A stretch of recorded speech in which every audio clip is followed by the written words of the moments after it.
Ladies and gentlemen, welcome to another great episode of the Five Star Revolution podcast with your host, CJ Price. Join us on Facebook for a $200 Visa gift card giveaway. We're looking for 1,000 likes on our Facebook page. So, like our Facebook page, Five Star Revolution Podcast, and also join us right here on YouTube, Five Star Revolution Podcast. Subscribe right now to our YouTube channel. Tonight, we have a very special guest. He is Mr. Dropkick, Cody Jones. How you doing tonight, sir? Not too bad. How are you doing? I'm doing good, man. Thanks for joining us here tonight on the podcast. Thanks for having me. I'm honored. So let's start from the beginning here. I asked this question to every single wrestler because everyone has a different answer. Did you grow up as a wrestling fan? And if so, who were your favorites growing up? So my story's a little different. Yes, I did grow up a wrestling fan. I also grew up with my dad being a wrestler. So I had both worlds. Some of my favorites growing up would obviously be my dad, Shawn Michaels, and then Eddie Guerrero, Rey Mysterio, like the smaller guys that I could relate to. So when did you start getting into the wrestling business? Um, I started officially training when I was 8 or 9 years old. Had my first match when I was 15. It just happened to be we'd go visit my dad during the summer. I'd get in the ring and mess around, and then eventually I just fell in love with the business. And 19 years later, here I am. So who is your dad in the business? Well, my dad was Mr. Ebony Tom Jones. He was part of Devastation Inc. in World Class. He was one of the first African Americans to wrestle a Caucasian wrestler in the South back in I couldn't even remember what year it was. Yeah, he's wrestled Ricky Morton. He wrestled the Funks and all that stuff. So you mentioned that you started training at 9 years old and you had your first match at 15. Do you remember who your opponent was and what you learned from that match? So it was a three-way. It was me. I want to say the guy's name was Kevin James, and then Kevin Sanchez, I think, was the other guy. One something like that. And I learned that I wasn't the best at telling stories when I was younger, which I don't think we all are. Also, I didn't know how to pick out wrestling gear. I just wrestled in jeans and overalls and a Atlanta Braves jersey because I liked Rey Mysterio at the time and he was wearing the baggier stuff. So that's what I did.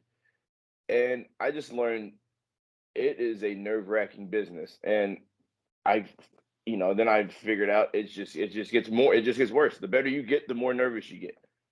So what goes through your head nowadays before a match, before you step through that curtain? Oh, that I want to have the best match possible.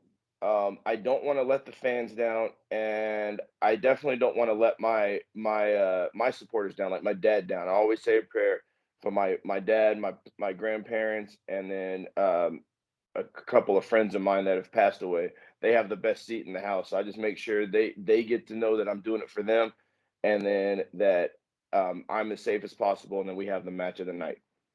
So what's your favorite match in your career so far? Um, my next one. No, I'm just playing. My favorite match. Oh, I have a couple of them, and they're for many different reasons. So I have my favorite match. As I was younger, was me versus Austin Riley, one of my best friends. We had a loser leaves town match in Texas. It was a steel cage match. That was super fun. And then I've wrestled. My favorite match, kind of currently, is my matches with Arrow Boy, and then a few of the matches with Macias and Arrow Boy or Arrow Star, Drago. Kind of the luchadors, being able to share the ring with the luchadors, which I also grew up a luchador fan, so get to share the ring with these phenomenal talents is pretty cool. So what would you say is your style nowadays in the ring? Um, I'm a hybrid, so and I know that's kind of a big question, but I always pride myself on being able to adapt to whoever I'm in the ring with. So if I need to wrestle lucha, I can speed up my pace and wrestle lucha. If I need to slow down and work more of like American stronger style, I can do that. And but I can also kind of have a hybrid of both if I need to too, because some fans are different. So if you go to this company, these fans want to see a certain way, and then these other fans might want to see a certain way. So I want to be able to do both, have all sorts of styles. I like that answer, man. You have to keep your mind open in the ring and also adapt to anything that comes towards your way. Exactly. So let's talk about your character and who Cody Jones is. You mind explaining about that? So early on, Cody Jones was a cocky piece of shit that just thought he was better than everybody else in the world. Older Cody Jones is less cocky, but still thinks he's better than anybody in the world. He's just smarter about it. Cody Jones is just it's somebody that I want to be. I'm that I'm that cocky guy. It's basically when, if you're familiar with like the Spider-Man franchises, when Tobey Maguire gets the Venom spider bite and has the black suit and he's feeling himself walking down the street. That's Cody Jones. That's who I hide behind. That's who the real person, who Cody Thompson, who Christian Thompson, however you want to refer to me as, gets to hide behind, is that Cody Jones character that's about 6 feet tall and is bulletproof. That's Cody Jones. So why is it that they call you Mr. Dropkick? Because I have one hell of a drop kick. Is it better than I Harper Hollies? I don't know. I wouldn't say that just because it like pure size. He just looks. It's just phenomenal with as a big person being in the air being in the air like that. I practice my drop kick. That's one of the first few things I practiced when I was a kid. So I've been doing drop kicks my whole life, and um, it's just something I've kind of perfected, and I've also been able to do different variations of a drop kick. So I just it's just I've had a good drop kick, and everybody's like, "Oh, you have a great drop kick," and then my fiance was like, "Oh, you should use Mr. Dropkick," and then that's where I'm at now. Is that what gets you over nowadays? Is your drop kick? Yeah, that and then I do stuff that I don't look like I would do. Like I could dive, I can do lucha spots. So I get that. Okay, I look a certain way, but then when I do stuff like that, where I could do the stuff that people don't expect, that's what kind of gets me over as well. So throughout your career, what's the longest drive you've done so far? From Amarillo, Texas to Chicago, Illinois. That's 16 hours. Holy Um, crap. yeah, yeah. That's what I was doing until we moved to Chicago. So we were doing that a couple times. Before then, it was probably Amarillo to Austin or Houston, which is like 12, 14 hours. Um, yeah, anywhere in Texas from Amarillo is probably the furthest, just because Texas is so big. So you're very dedicated to this sport, right? When you drive those long distances and you see 20, 30 people in the crowd, are you disappointed in that? And how do you perform on those shows?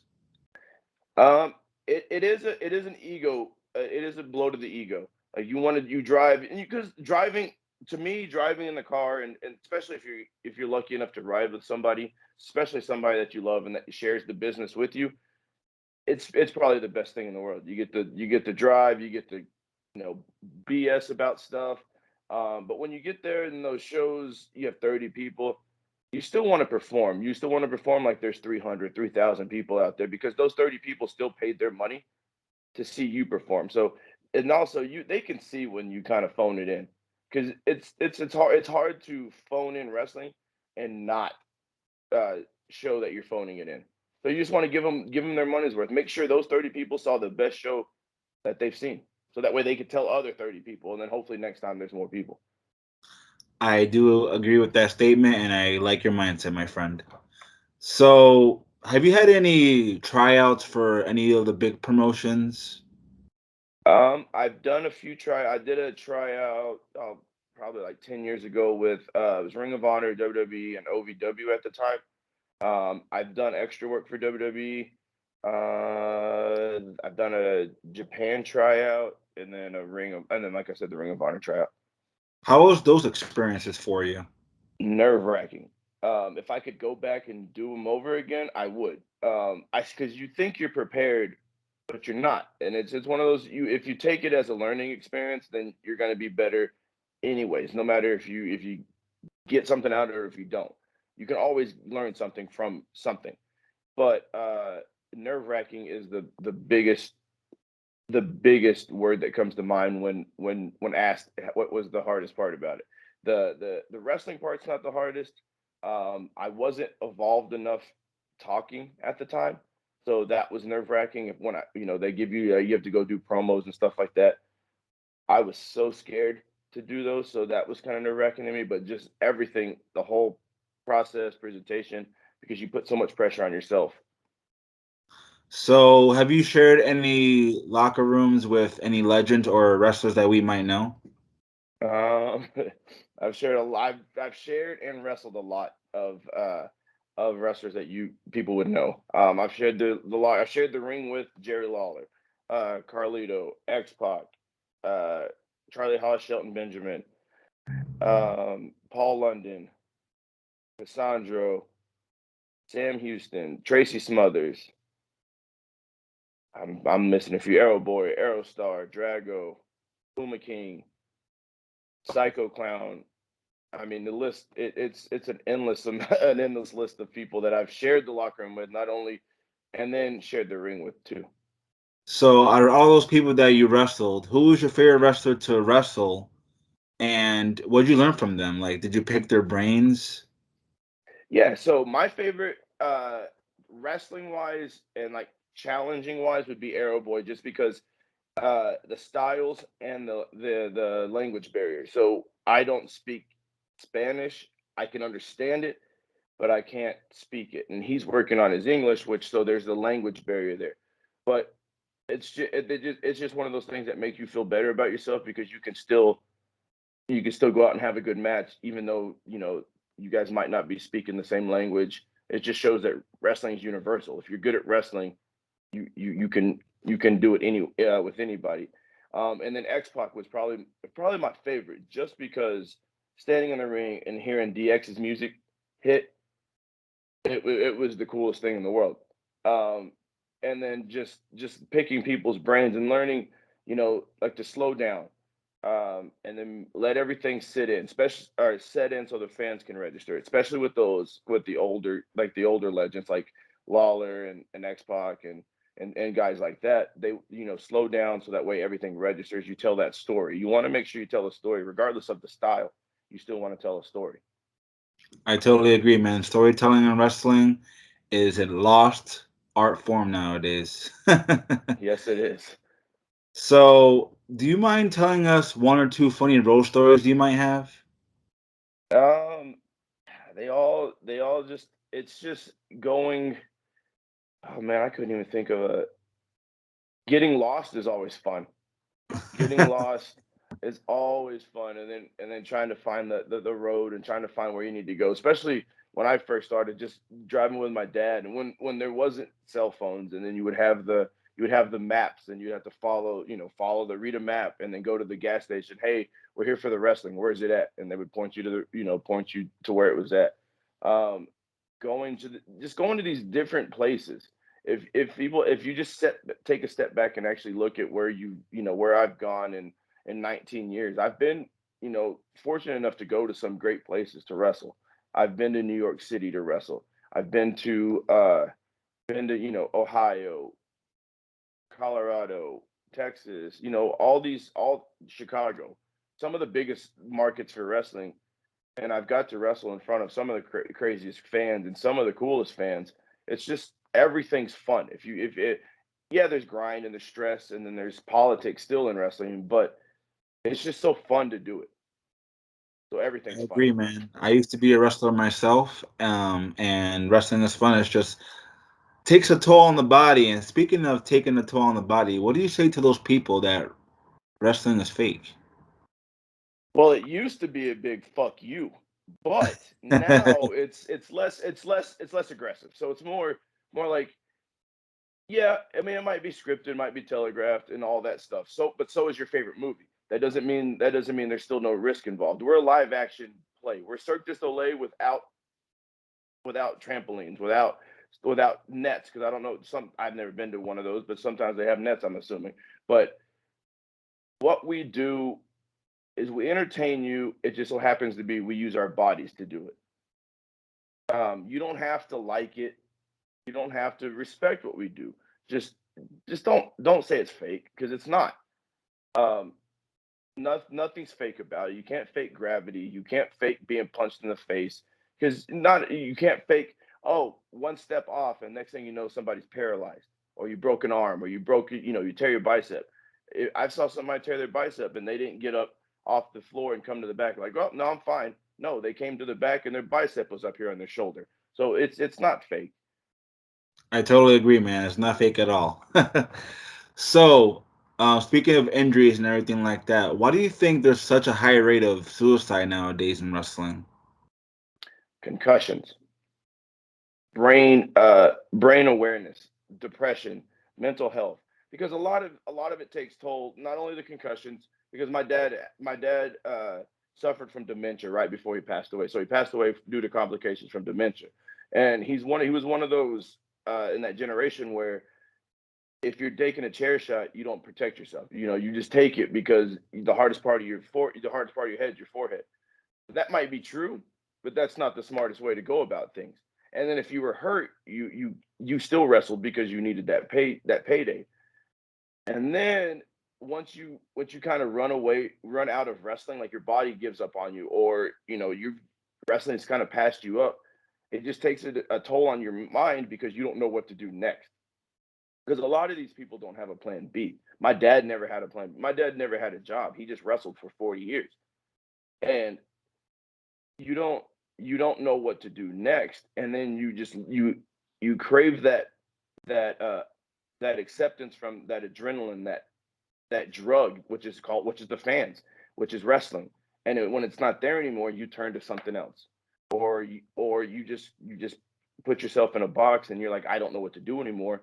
And then the concussions creep up on you, and you got the CTE. Same thing with football players, because once you're out of the spotlight, everything starts spinning in your head. Like, mental health is an issue in general, but you kind of put on top of concussions and all you're reaching for stuff and you just can't do it anymore. And then that's why a lot of these people don't retire, because they can't get away from it.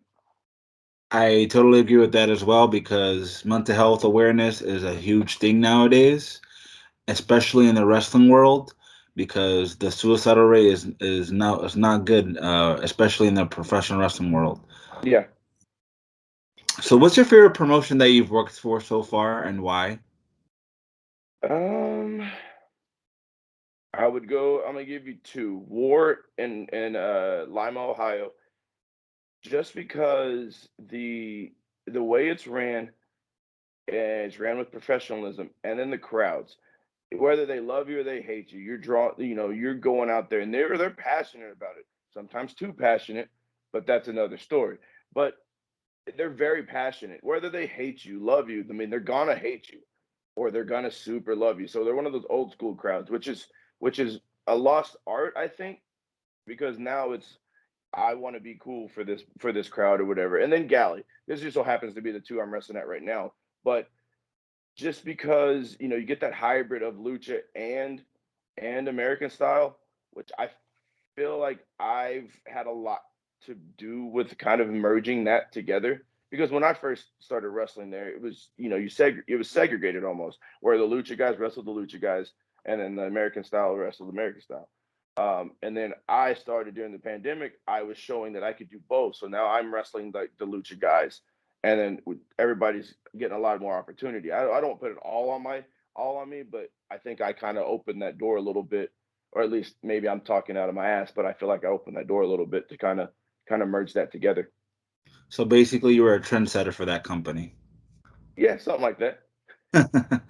So, this is the portion of the podcast where I asked the wrestler to shoot a promo for me, whether it's a face or a heel. I'm not sure where you are right now. You're a face or a heel right now. I'm a face. Okay. So shoot if you can, shoot a 30-second promo for me in face style on your next opponent. So that's funny enough. October 3rd, Cicero Stadium, Cicero, Illinois. It's Galliversio. So it's Galliversary. Uh, the anniversary show. I get to defend my unified championship against Arrow Boy. Arrow Boy. Last time we did this, roles were reversed. There was no title involved. I was kind of a jerk, but I got the one up on you. But this time it's for the title. October 3rd, we're gonna tear the roof down. and it's going to be one of the greatest matches that you ever see there. So everybody come out and see it. That's all I got. That's it, man. You're not a promo guy. No, no, not at all. Like I'm much better on the microphone. So like, if you had a mic, it was a live crowd. But it's just something like I still struggle with. I can sit here and talk to you normally. Like I'm gonna sit here and talk to you October 3rd. Me and Airborg, we're gonna have a great match. These fans are gonna like it. But I don't know. It's just so hard for me to transition that into a promo because I even if I did that, I'd have to take 5 or 6 takes before I even got the promo that I thought I liked. So you can't just do it off the cuff. No, it's something I got to think about. It's something, and then that's I used to be able to do it off the cuff, but I don't think it came out as well. It's one of those things where you get in your head and you want because you want to be so good at it, you want to be perfect at it, and I just haven't found that right style and right way to do it. So I'm assuming throughout your career you've been a heel as well. What is your favorite thing to do? I'm assuming you're asking as face or heel is what's my Yep. favorite thing to do. Oh, be a heel, 100%.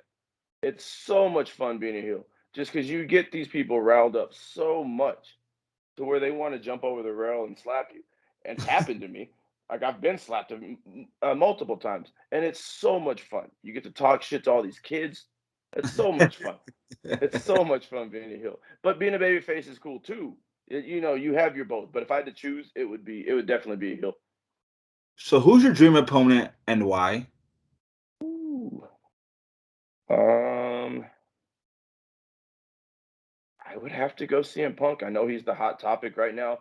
CM Punk. I feel like we have a lot in common when it comes to wrestling as a personality, and I also feel like we have a lot in common when it comes to just being a person and our passion for wrestling. So I think put the two passions together, I think it's just magic. It'll be magic.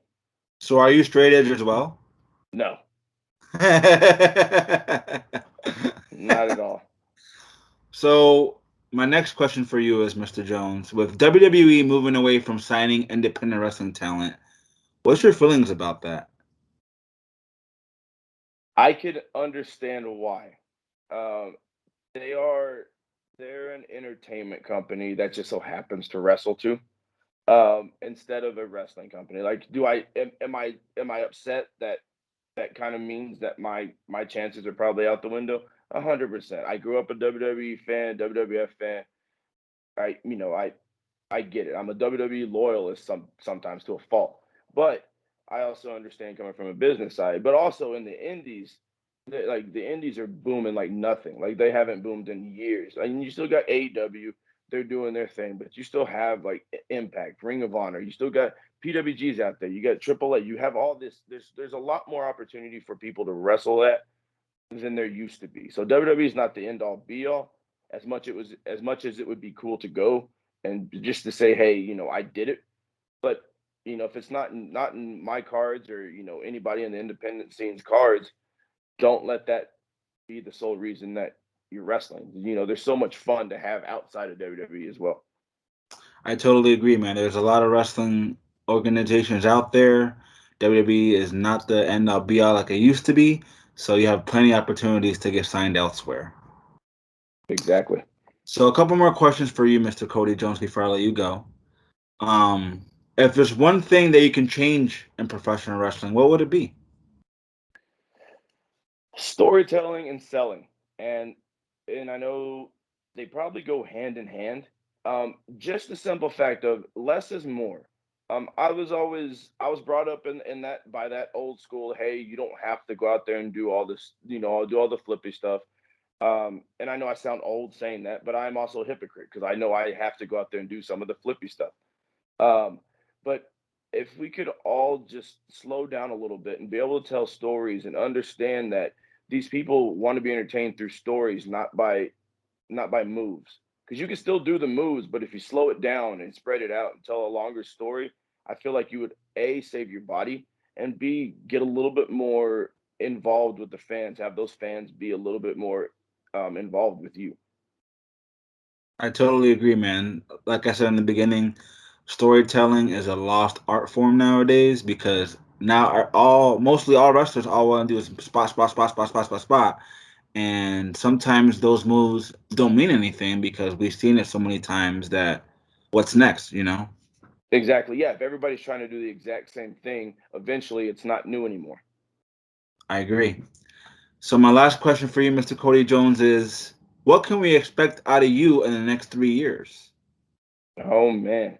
Hopefully a lot of great matches and a lot of just fun.